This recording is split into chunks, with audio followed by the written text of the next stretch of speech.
Good morning, Luis and James. How was your fifth week learning about family structures and their influences on the adolescent? I hope you are now much appreciative of the ways your parents are doing things in order for you to develop and help you become the best you can be.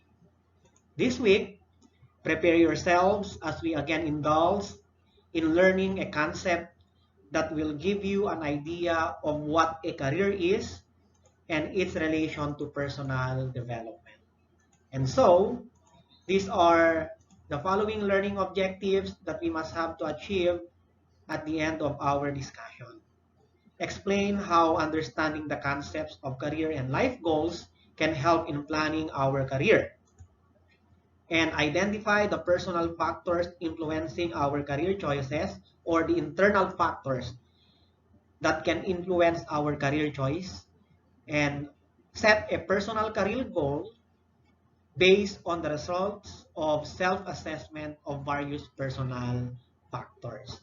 So again, come and join me as we go through learning persons and careers. What do you know about careers? Do you have a career plan? Is your plan goes along with your personality or your skills or your interests? In this chapter, I will discuss to you the concept of career and career development in line with personal development, and also the factors and obstacles that affect one's career development. This can be of great help for you to navigate your occupational options and know really your ideal job. Now, how can you identify unique aspects of your personality or background that may align to a specific career? Are some of these aspects becoming evident now as you are inclined toward your career or your dream career? Let us look into what August Turak had said when we talk about career development in relation to personal development. Turak wrote, in line with the question, what do you do for personal development? He said, the reason I find this question so difficult is that it assumes that personal development is something we do in order to get success. And by success, we usually mean having successful career. And it rarely occurs to anyone in our culture that someone, a Trappist monk for example, might become an artist, entrepreneur leader, or politician as means to personal development and not the other way around. Whether you call it personal development, personal growth, self-actualization, self-transcendence, or spirituality does not matter. What matters is realizing that the reason you were born is to become the best human being you can possibly be. Personal development is not a tool for reaching a bigger goal. Becoming a complete human being is already the biggest and most noble goal you can aspire for. That's in line with the idea or concept of August Turak about career development and personal development. Do you have the same view like that of August Turak? And what do you really know about career? Or how you are going to define the term career? Parehas ba sa sinasabi ni August Turak? Okay? And we will come to that later on as we go along with our discussion. More often, when we speak of career, being productive, job, occupation, okay, the first thing that comes to mind is work or occupation itself. However, as Turak proposed to create a mind shift in our understanding of personal growth, he speaks more of a vocation rather than a career. A vocation is about doing what you love to do and employing all your knowledge, your inherent skills, the personal traits that you have to fulfill your life goal. And whether we agree or not with Turak's proposition about the objective of personal development, that it is not merely for success, and we mean success here in terms of material wealth or pursuit of one's career plans, but most especially to fulfill one's fullest potentials, okay, as a person. Is everyone's personal decision to make. It is our own decision whether we agree or disagree with the concept of August Turak about the relationship of career and personal development. It is still up to us, okay, to make personal decision while we reach our ambitions, our dreams, our goals in life. Okay? Because in the end, success is how it is defined by the person and no one else. So it is really up to us to decide. What matters most is in achieving your goals or your dreams in life, you must have still to consider doing what you love to do. Because at the end of the day, mahalaga pa rin na yung gusto mong makamit sa buhay ay siya talagang magbibigay sa iyo ng kasiyahan when you already reach that destination. What does the word career mean? And do you have a clear concept of what career is? Let us know more about career and career decision making. For many people, career means the part of life that is concerned with employment. Okay? And a career is a profession that a person may get into either because, first, he has found a good match between his life goals, skills, personality, and interest with a dream job, or second, it may be a means to earn a living. Okay? But from an occupational standpoint, it means, career means the sum total of the various jobs that a person may hold during his or her lifetime. However, because of the broadness in definition of the term career, these definitions that we are giving about career do not fully capture the meaning of career. Because careers can really change through time. And this has been proven ever so often. Such as, for example, a medical doctor who, after so many years of studies and practice, decided to pursue his passion, which was to become a chief or a chef of his own restaurant. Okay? Because vocations are more consistent even in different situations and conditions. And someone who is passionate about education does not need to be a teacher or a professor in academic setting. Because education, in its broadest meaning, can be formal or informal. And with formal being in school, whereas informal can be any other situation, such as a social worker, training people on basic hygiene, or parenting, for example, of our parents. Okay? Now that we define the term career, the next question is, what is career decision making? You can best understand good decision making by first defining the term decision.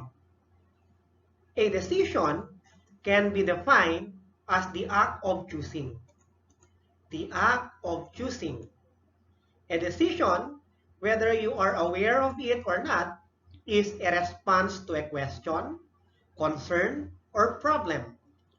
And in relation to career, appropriate career decisions can be further defined as the ongoing lifelong process of making choices that complement your personal attributes and help you to realize your basic life values.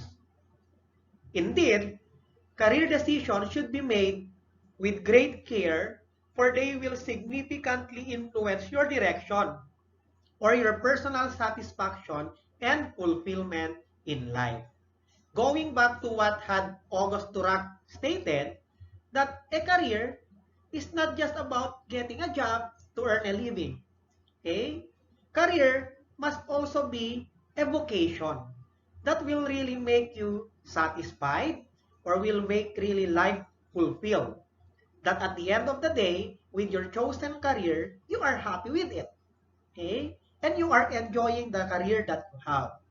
Because a career and a career decision making really needs a great care, okay, to choose your career. And that decision must always be in consideration of what you really love to do and you want to do in life. So that, okay, you will become happy. Now that we learned the meaning of career and we also came to know what a career decision making is, let us also talk about career selection among Filipinos. Now, how do Filipinos choose their career? And what are the factors being considered by a Filipino youth like you in choosing a career? So it is now time for us to discuss career selection among Filipinos. Now, in the Philippines, education takes top priority among the majority of families after basic necessities are met. And this is still true until today, that education plays an important role in the lives of a Filipino family. That is why they give top priority to education after all the physiological needs had been met by the family. And this is evident, okay, in the families or in the way the families literally enshrine the diplomas received by members of the family sa kanilang dingding, di ba? Lining it up along the walls together with the ribbons, the medals that the family member had received, okay, in his education. Now, there is also a belief that college diploma can improve one's life. And this belief of Filipino families is the major factor that drives many Filipinos to seek out the most popular courses in college that can offer the best chances of employment. Because for Filipino families, for most of the Filipino families, believe that a college degree is the ticket from poverty to a more comfortable life. It is also perceived as a way to really garner respect and pride within one's community. At napaka-evident ito sa ating society, di ba? Kayo, naranasan nyo lang na ipinagmalaki kayo ng mga magulang nyo when you had received honors and award during your elementary or in your junior high school. Okay? And as you can see in my PowerPoint, talagang ipinangangalantakan ng nanay or ng tatay ang mga na-receive nating mga awards. Okay? Academic man or non-academic awards. Because there's really a belief that had already been ingrained sa buhay ng mga Pilipino that education is really important. It is a significant factor in the lives of the Filipinos. Because first and foremost, they believe that when you graduate, okay, in college, and then you will have your employment later on, it is really a way to escape poverty. Or it is a ticket to really improve life and to have a more comfortable way of living. Yan. During the past few generations, the Padre de Familia selected the courses each of his children would take up. If you know kung ano nga ba yung kultura during that time, ba? Actually, pag mas maraming miyembro sa pamilya, mas masaya. That was the belief during that time, okay? The past few generations. And when the children will go to college to pursue education, okay, the culture is that, the belief is that the tatay, the padre de familia or the father is the one who will select the course that each of his children would take up, okay, when they go to college. Yan. Now later on, uh, among the roster of first choices were medicine, law, accounting, engineering, and education. Kaya mapapansin natin hanggang ngayon, these are the very popular courses na gustong i-take ng mga kabataan when they go to college. It's because it has long been a tradition na nakadikit na rin sa utak ng mga tao that these courses are really good for employment. Yan. But later on, business administration was added to the list, and then nursing, okay, and then hotel and restaurant management. And newer courses such as physical therapy, computer science were later added to the preferred list of courses. Then about a decade ago, okay, if you happen to heard it, that the need for medical nurses became highly and yes, became high globally, which prompted many local colleges and universities to offer nursing in their course offerings. But the glut or the abundance of nursing graduates in the employment market, both locally and abroad, left many nursing students taking up employment that is not related to their degree. And many ended, okay, as call center agents. And then there is also the field of arts and craft, industrial skills, technical and vocational courses, which many Filipinos stay away until today. Okay? They stay away from these courses because these are non-diploma courses. And they are usually perceived as inferior, low-paying, and often associated with manual labor, and therefore not socially appealing. Okay? And this is a biased view of the non-diploma courses, the vocational and technical courses. But nowadays, di ba, ang mga kailangan sa abroad, yung mga mayroong technical skills. Okay? Kaya nga maraming nagtetesta because they need mekaniko. Okay? Ano pa yung mga kailangan? Yung mga talagang may mga skills. Okay? Technical and vocational skills are still nowadays important, okay, in terms of labor and workforce. Yan. But many families are still into that diploma garnering courses. Okay? Yung mga meron talagang degree na tinake up mo to ng 4 years, 5 years, and then you will have a diploma. Kasi ang kalakaran pa rin naman hanggang ngayon, okay, most of the time, you can be employed if you have the diploma. Okay? Ayan. Now, the illusion of good-paying jobs and quick employment has pushed many parents and students to pursue college degrees that oftentimes are not in consonance with their interests, skills, and passions. Okay?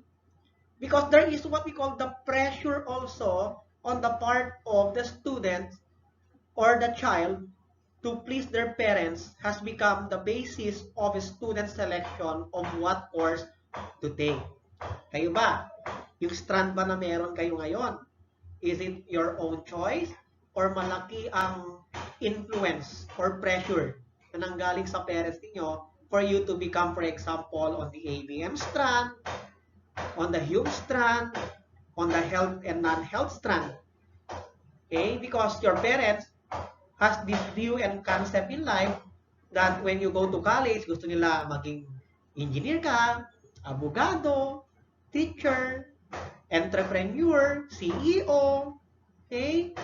Yan. In some instances, because of this pressure to please the parents, okay, of these students, adolescents who were given pressure in choosing their course, okay, or their career selection, either may select the right one for themselves, graduate with good grades, and happily find the right job, or mess up in their selection.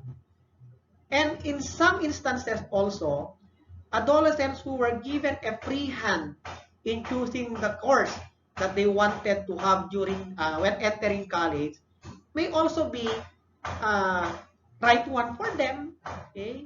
That they can also be graduate, or they can graduate with good grades and happily find the right job, or it may also mess up their selection because they base their decision on what their peers say or think rather than listening to their own voices.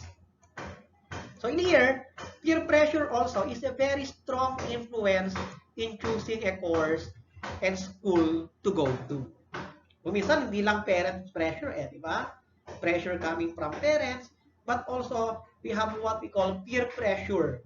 Yung mga kaibigan mo gustong ganito ang kunin, halimbawa, kayong magkakaibigan, nasa ABF strand, yung strand, or health or non-health strand, and then after graduation in senior high, you wanted to pursue your college degree, and then sila gustong ganito ang course, pero ikaw sa tingin mo, ayaw mo, okay? And then you ended up listening to them, it may bring you to have a happy job later on, or it may also mess up your chosen career because of this pressure. Okay, sabi ko nga kanina, it is always you, it will always go back to your own decision. It is always you who will decide at the end of the day on what course to take up.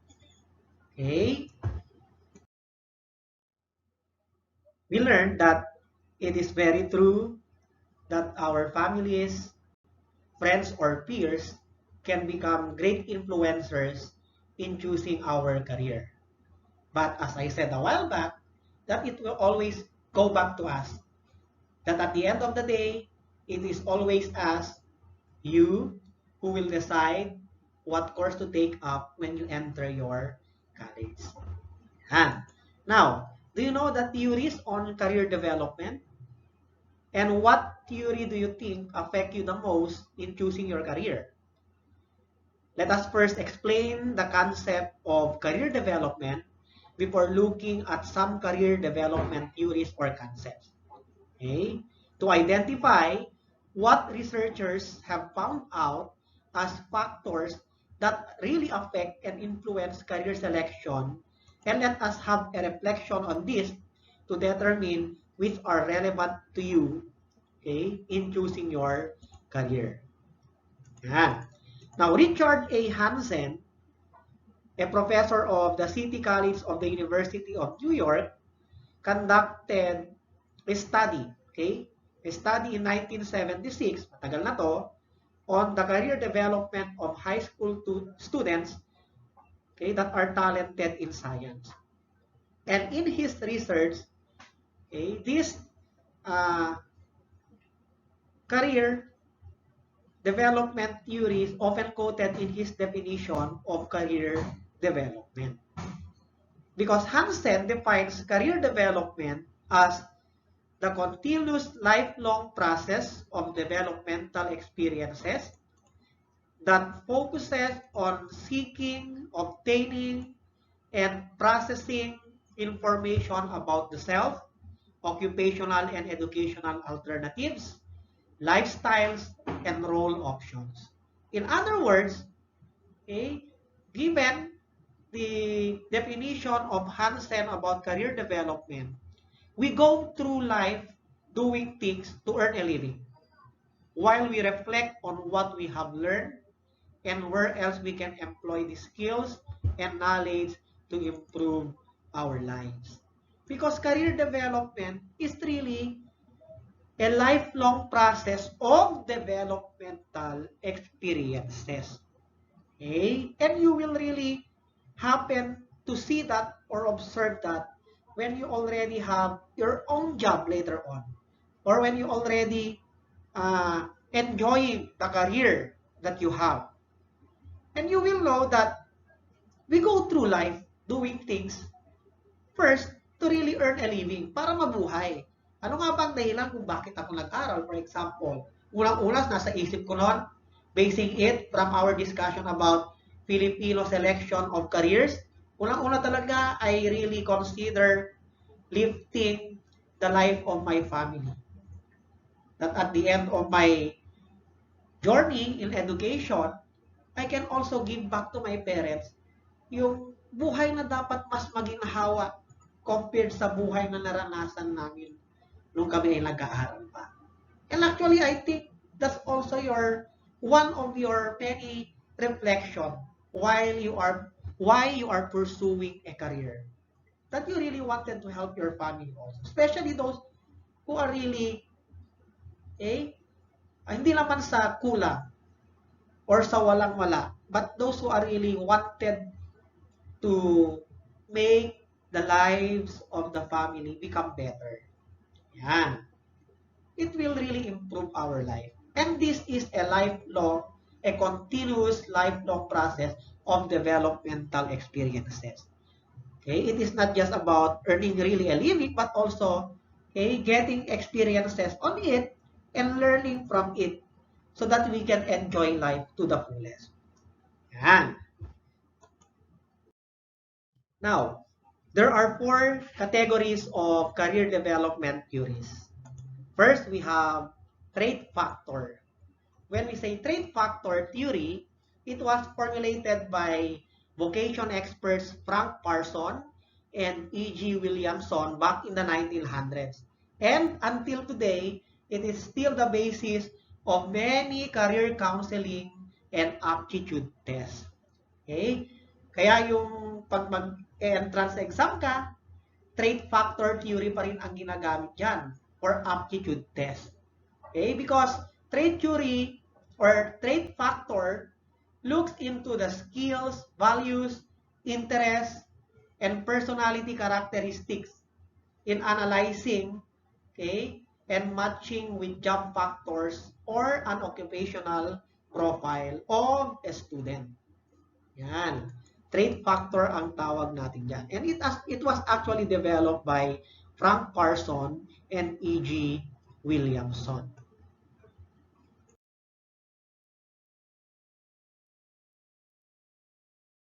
Another career development theory is the psychological factor, developed by John Holland. And Holland identified 6 personality categories: realistic, investigative, social, conventional, enterprising, and artistic. Okay? This second category is an offshoot of Parsons' trait factor theory, where Holland identified these 6 personality categories. Okay? Now, a person usually made up of all 6 personality categories according to Holland.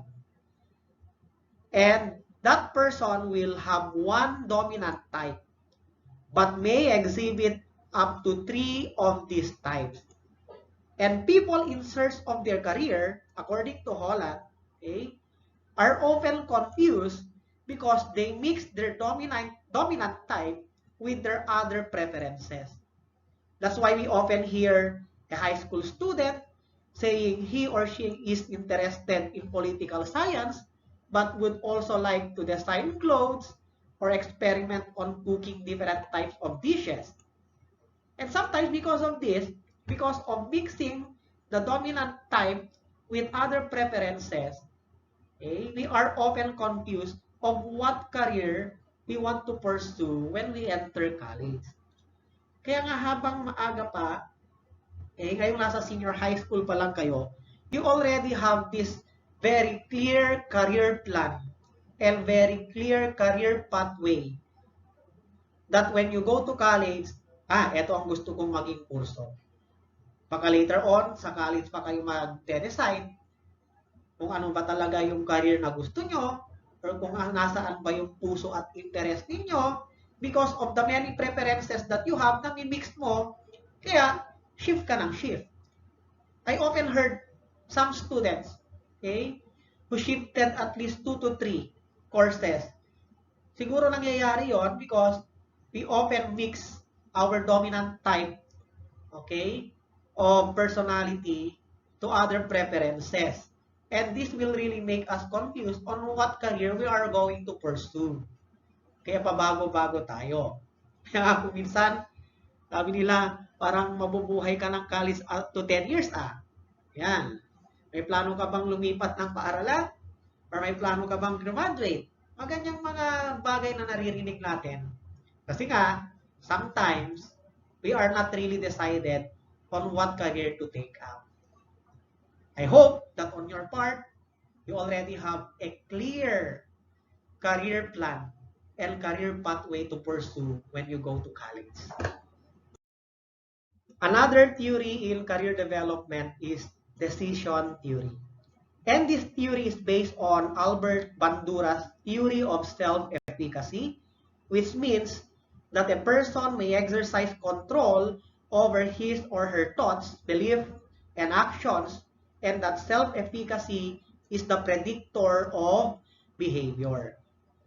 So self-efficacy here is defined as our capabilities, okay, to plan, organize, and execute a set of actions that will produce the desired results.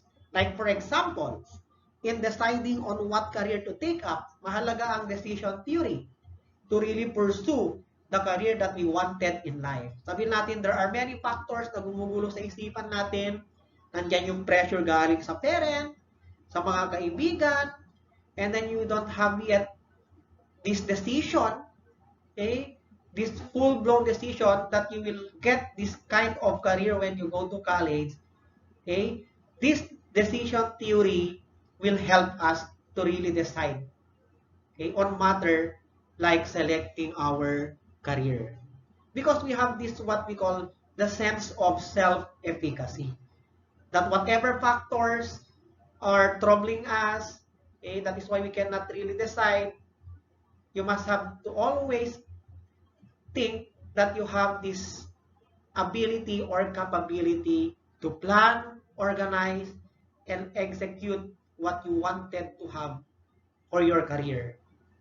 And you must have to overcome those pressure coming, okay, from your surroundings by thinking that you really have the capability or the self-efficacy to decide on things that you wanted to have.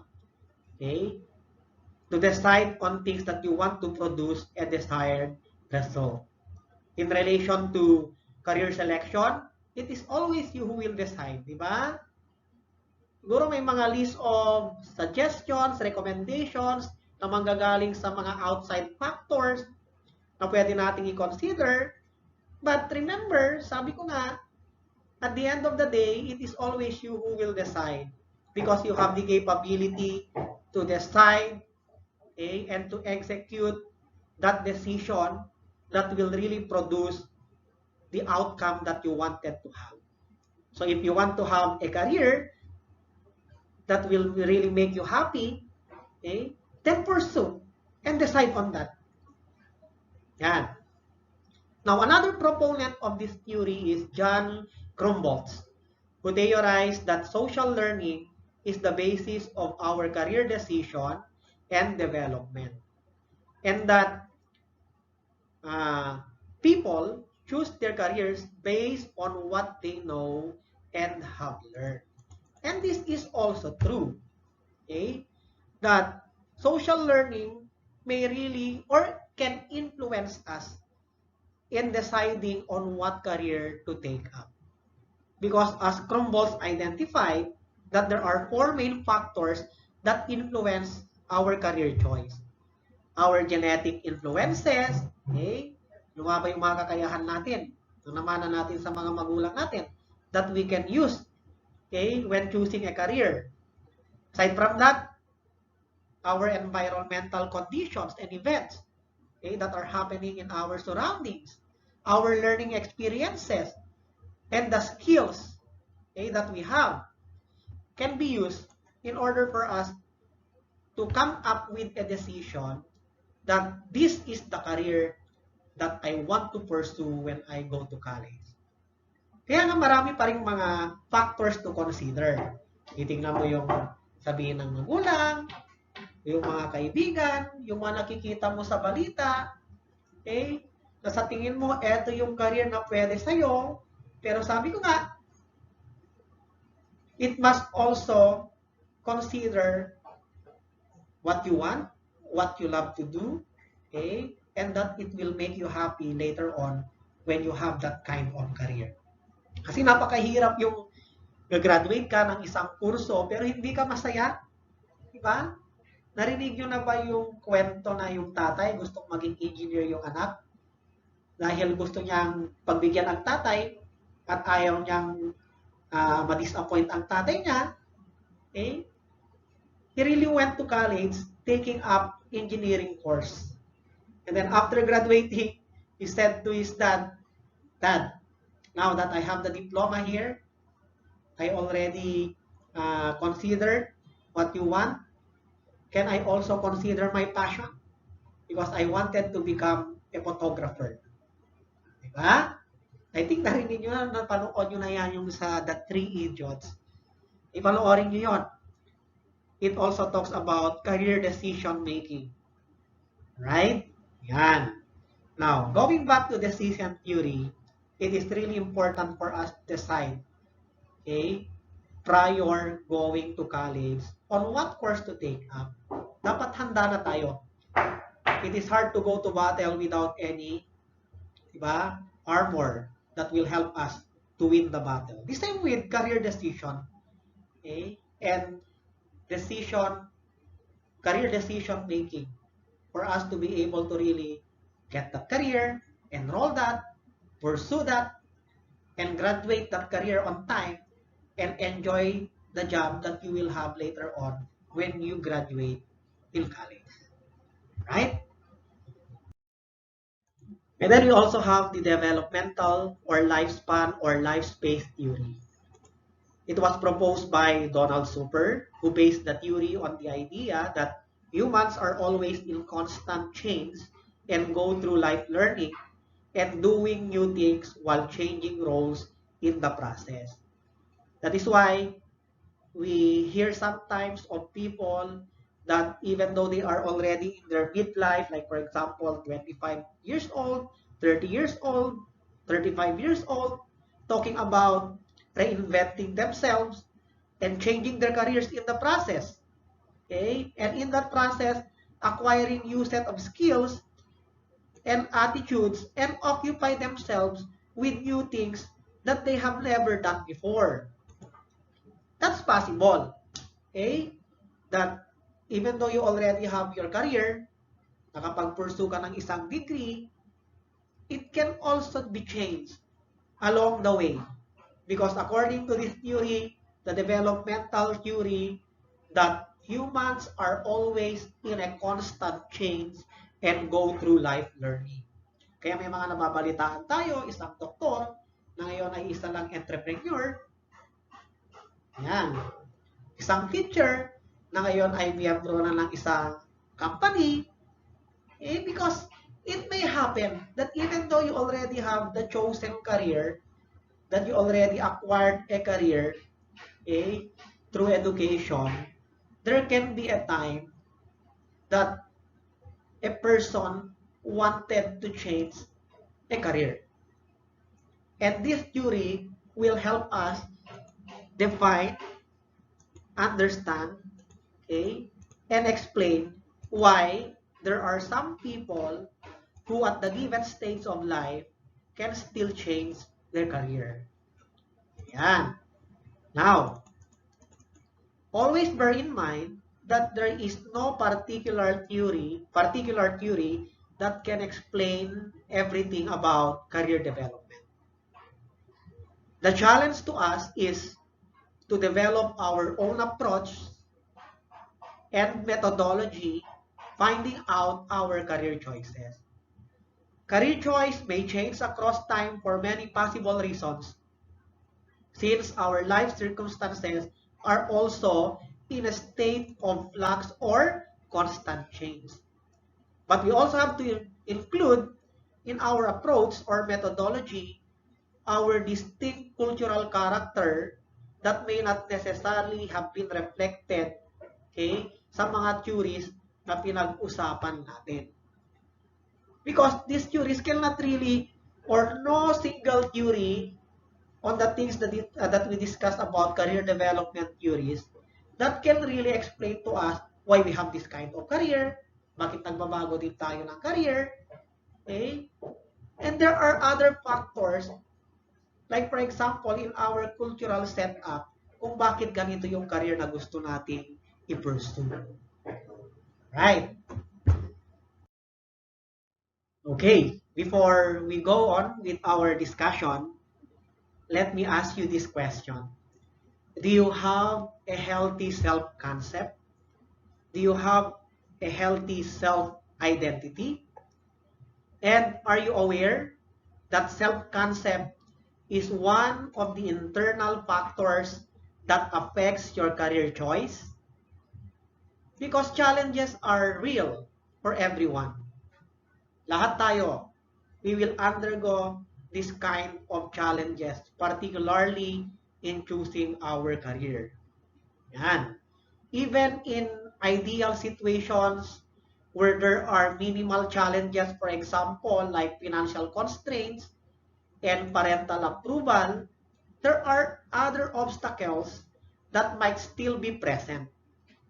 So let us take a look at the internal factors that may affect our decision in our career choice.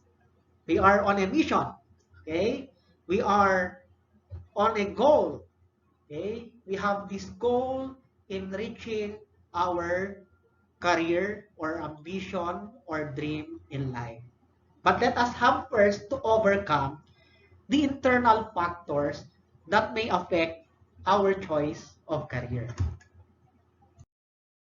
First factor is self-concept or self-identity.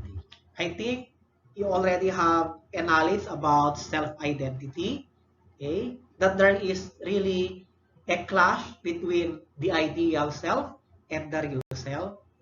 And if your self-identity is not as solid as it should be, then choosing a career over or even a course to take up in college will be difficult. And there is a need to know and understand what you want to do or not want to do. Like for example, ikaw na nasa ABM strand, talaga bang gusto mong kumuha ng mga kurso related to accountancy and business management? Ikaw na nasa Hume strand, you really wanted to pursue a course that is related to humanities and social sciences? Or ikaw na nasa STEM, do you really want to pursue science, technology, mathematics, health in relation to pursuing your career in life? Yan. For example, you want to become a medical doctor, but then you think you do not have the perseverance or the intelligence to become one. That self-defeating thought will take you miles away from fulfilling your dreams. Saying things na hindi ko kaya ayaw ko yung course na yan. Pero deep inside, you really wanted to pursue that kind of career. But you have this self-defeating thought kasi ay, hindi ako matalino, hindi ko kaya yan. That self-defeating thought will take you miles away. It will pull you away from fulfilling your dreams. Okay? And you don't have that solid foundation of having self-identity or healthy self-identity or self-concept. Another factor that will really play a role in your career choice are the values that you have. Your values will also play a role in your career choice. Like for example, people who are very much into helping other people will be unhappy in a work situation where profit takes highest priority over other important things like developing human resources. Okay? That's why there must always be a consideration also of your values, because values play a significant role in building up your self-concept or self-identity. And your self-identity will lead you to choosing a career that will help you, okay, or that will really tell you, this is the career that I want to have. This is the career that I want to pursue. So I hope you have a healthy self-concept or healthy self-identity. We also have here personal preferences as factors affecting your decision in choosing your career. Okay? In here, our decisions or our own decisions to get something that we love or we like refers to personal preferences. You might have decided to take up accountancy, for example, but your mother told you that being a nurse, like one of your aunts or uncles, will help you earn a lot of money, especially when you work abroad. May mga ganun na mga situations. And this really usually happens in many Filipino homes. For a mother and father, they will always think of the best for their child. However, no matter how good their intentions are, this can still backfire because the child is forced to do something opposite what his or her parents want. And there are some instances when the adolescent will abide by the wishes of the parents over what college course to take up, but really ended up unhappy in having their career. That is why it is also important to renegotiate your career choice with your parents. If they have this kind of suggestions or recommendations for you to take up this kind of course in college, you must also have to air or to say to them your personal preference. Okay? And state the reasons why you have this kind of career choice. Another factor is motivation. What is your motivation, by the way, in pursuing your career? And how passionate are you in fulfilling this career? Motivation, okay, refers to the drive to fulfill one's fullest potentials. And this is the best motivation any person can ever have in living a meaningful life. Okay? And there are some whose motivations evolve around siguro kakaunti pero in reality, nangyayari pa rin to, di ba? That our motivation is to amass wealth or obtaining power. Yung magkaroon ka ng limpak-limpak na salapi, okay? Para sa ganon, pag meron ka ng trabaho at nagkaroon ka lang ganitong kalaking sahod, pabili mo yung gusto mo, nangyayari yan. It is considered to be a motivation. But the majority of Filipinos are still motivated primarily by their desire to improve the quality of life of their family. Okay? I repeat that. Majority of us are still motivated primarily because we really wanted to improve the quality of life of our families. Kaya nga, napaka-emosyonal kapag nakikita natin sa social media na sana gabayan pa at bigyan ng maraming taon na mabuhay ang mga magulang natin hanggang sa maging successful tayo kasi gusto nating ibalik sa kanila, iparamdam yung pagkakaroon ng better life compared sa mga experiences sa buhay natin na hindi gaanong masaya, hindi gaanong fulfilled. Ayan. Isa yan sa mga napakalakas na motivation sa isang Filipino youth to pursue, to really get that career. Okay? Yan ang mga motivations na pwede natin i-consider. Yan. And millions of Filipinos are now working abroad for this very reason, to give the family a better life or to improve the lives of the family. They went to college to take up a course that can provide them with employment abroad, like for example, nursing, diba?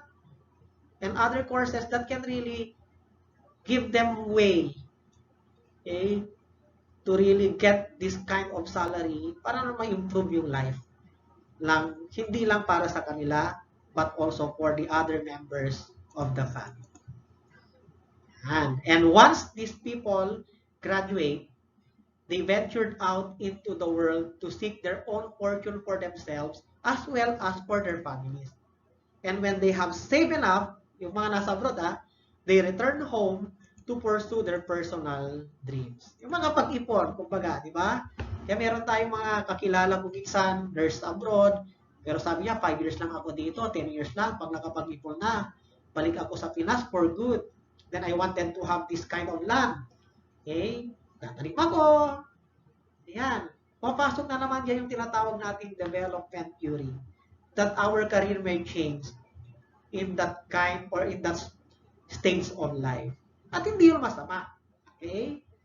As long as it will really bring us into the point that we are fulfilled as a human being. Yan. Because I tell you, a person without any motivation will end up wasting a life of unfulfilled potentials. Another factor is self-confidence. Yung sabihin mo, yes, I can. Gusto kong maging engineer? Yes, I can. Kaya ko to. Gusto kong maging doktor? Yes, I can. Kaya ko to. Gusto kong maging abogado, teacher, broadcaster? Kaya ko to. Okay? Yan ang self-confidence. Notwithstanding the challenges that you may face after high school, this self-confidence will keep you and your heads up high in getting that goal and declare to the world that you can do it, okay? That you can succeed in the pursuit of your dreams, in the pursuit of your career.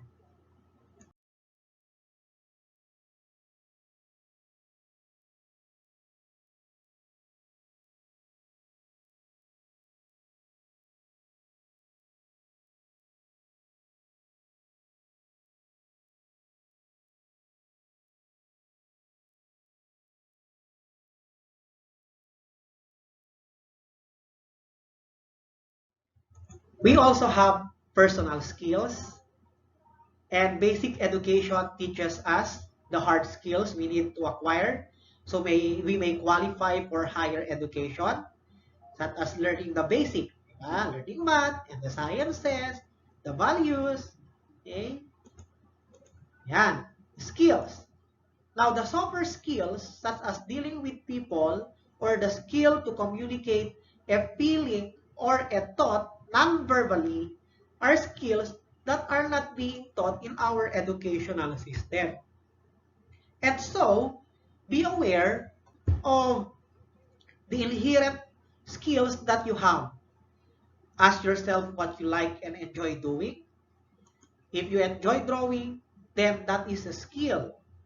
If you like to listen to music and learn how to play a musical instrument, then that is another skill.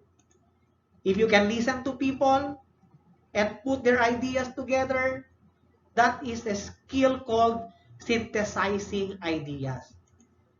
Okay? If you can tell what is not right about a person's overall image, it means you have the eye for proportions, color coordinations, design, voice, and style. Okay? And the skill that you have may be hidden because some people around you do not accept it. Or you may be afraid to show it because you might be misjudged. And so have the courage, okay, to stand up and take the relevant course that will hone your skills, that will develop your skills, and be the master of your own destiny.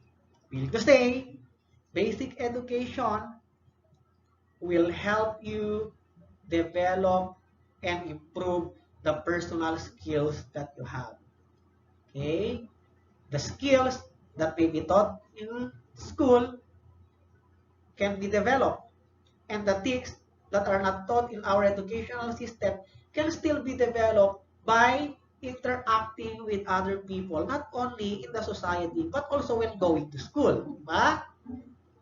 Yung pag-develop mo ng sense of belongingness that will really develop the way you mingle with other people, the way you socialize and interact with other people.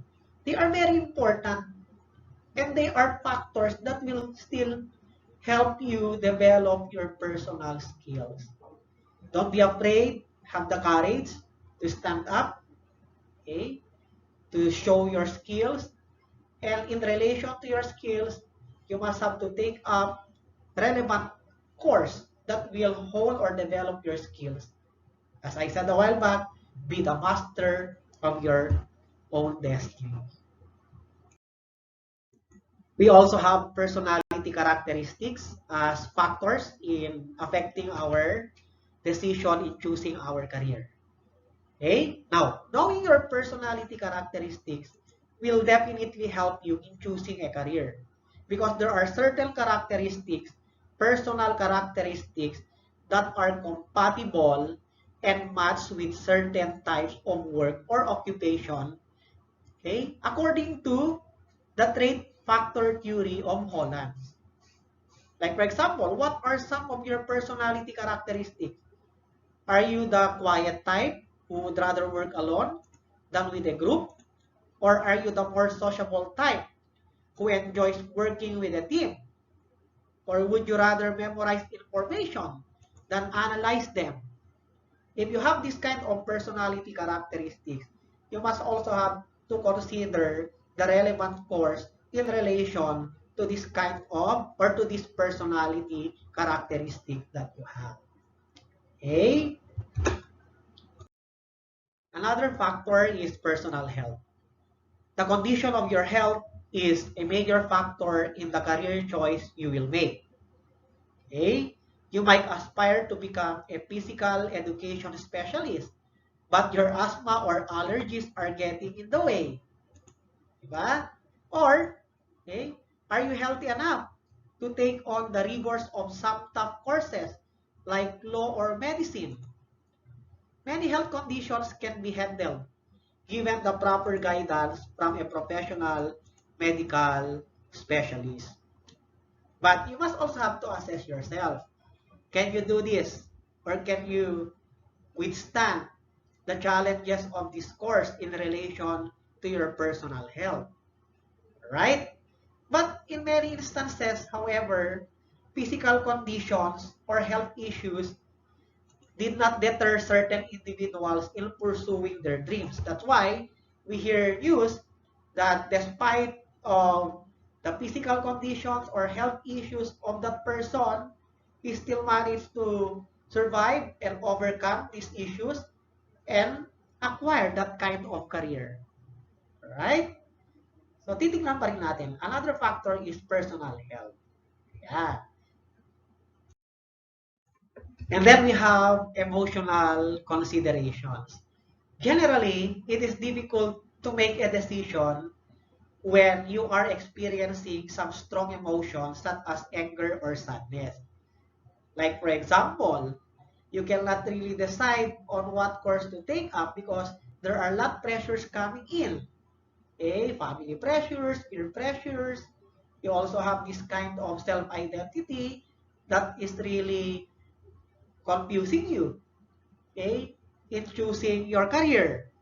And because of that, it will lead you to this kind of emotions, like having this kind of anger or sadness. Oftentimes, an emotionally disturbed individual will really end up deciding on the wrong thing.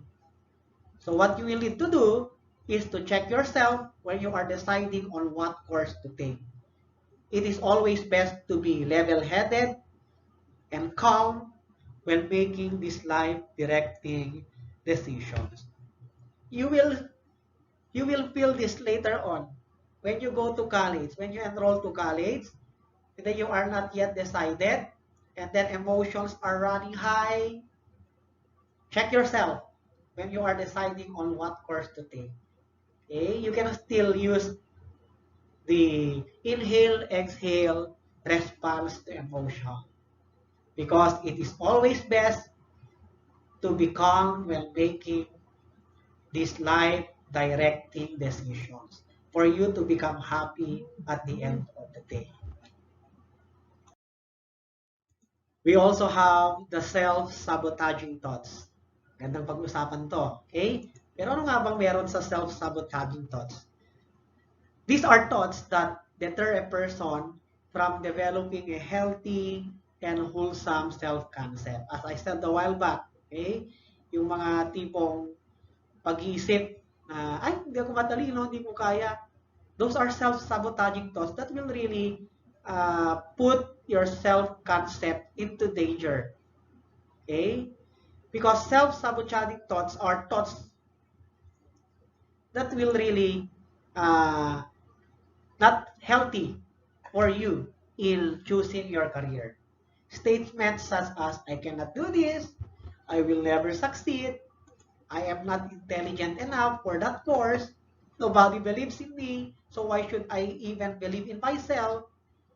These are the stumbling blocks in your journey towards self-actualization. Okay? It's still important for you to know your strengths and weaknesses. Knowing your strengths and weaknesses will put you or your feet on the ground and make you realize about your capabilities and limitations. Okay? Ayan. Do not immediately put a halt to your dream just because you have this kind of self-sabotaging thoughts. You must have to stop for a while. Okay? Think of what you need to do. Know your strengths and weaknesses. Okay? Weigh them. If you have these self-sabotaging thoughts, you must have to overcome them for you to really move forward towards self-actualization. Actually, these are self-sabotaging thoughts are challenges, okay, that we need to overcome in fulfilling our dreams in life. Lahat tayo naranasan itong ganito na experience that we have these statements in our mind, okay, we have these ideas, I cannot do this, I think I cannot be a good student in this kind of course, okay, babagsak lang ako.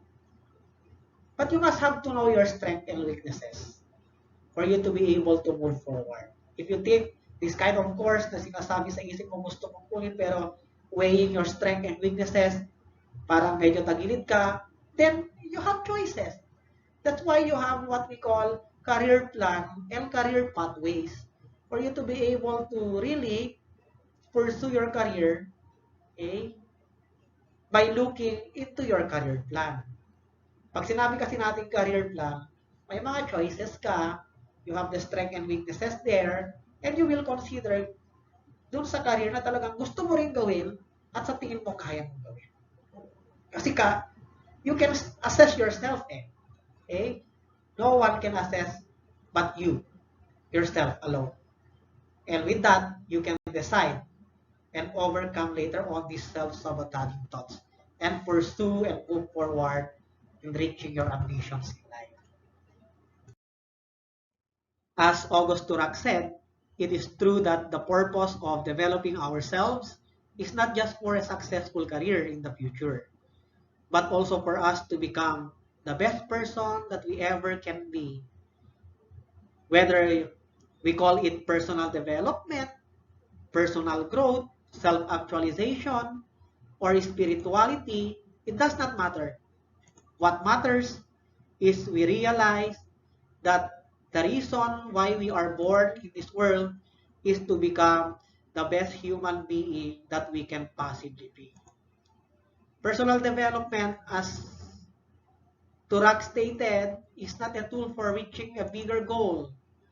Becoming a complete human being is already the biggest and most noble goal you can aspire for.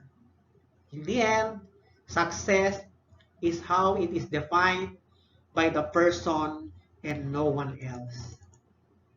And so, indeed, personal development is significant in order for a person to undergo career development and be guided in choosing his or her career in the future.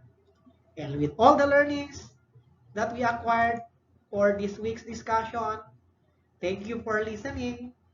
I hope you will apply those learnings later on in choosing your career.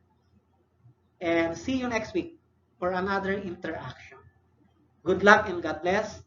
Have a happy weekend. Bye-bye.